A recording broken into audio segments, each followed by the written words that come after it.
तो इसमें लोग प्रश्न करते हैं कि जैसे एक प्रश्न ही आया था इसमें, भगवान ने बनाई ही क्यों काम वासना? हाँ, उसका देखिए सबसे बड़ी बात यह है कि भगवान ने हमें ना हमसे हमसे कोई भी चीज दूर नहीं रखी।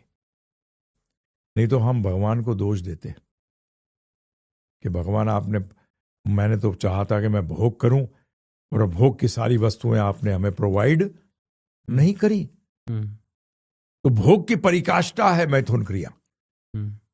और सरल शब्दों में बोलूं तो ऑपोजिट जेंडर से अट्रैक्शन, ऑपोजिट जेंडर से अट्रैक्शन, तो विपरीत लिंग योनि से जो आपकी अट्रैक्शन है वो। और भोग के अंदर शास्त्रों के भी अनुसार ये भोग सबसे श्रेष्ठ माना गया, जबकि है क्षणिक, परंतु भोगों में सबसे श्रेष्ठ माना गया। अब भोग ही तो हमें योग से जो रोकता है, तो उसका मतलब ये भोग जो है attraction to the opposite sex, opposite gender, ये जो भोग है यही तो है जो सबसे बड़ा है, जो कि हमें योग करने से रोकता है, भगवान से जुड़ने के लिए रोकता है। परंतु अगर भगवान ही हमें नहीं देते तो हम भगवान को दोषी मानते कि भगवान आपने भोग की सारी वस्तुएं तो दी नहीं, हमें सारी वस्तुएं प्रदान करानी थी, तब मैं डिसाइड करता।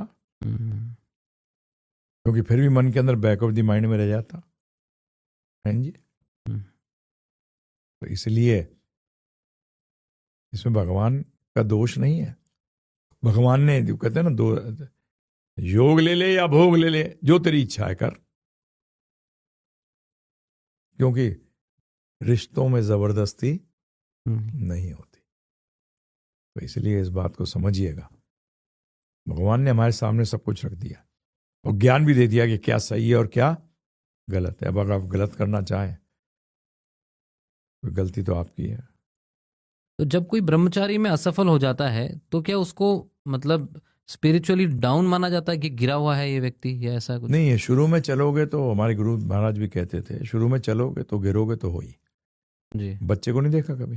बिल्कुल गिर गिर के ही चलता है, गिर गिर के परंतु वो चलना नहीं छोड़ता है जी, चलना नहीं छोड़ता। तो इसी तरीके से गिरने से मत डरो, चलो। और तो ये इंपॉर्टेंट चीज है।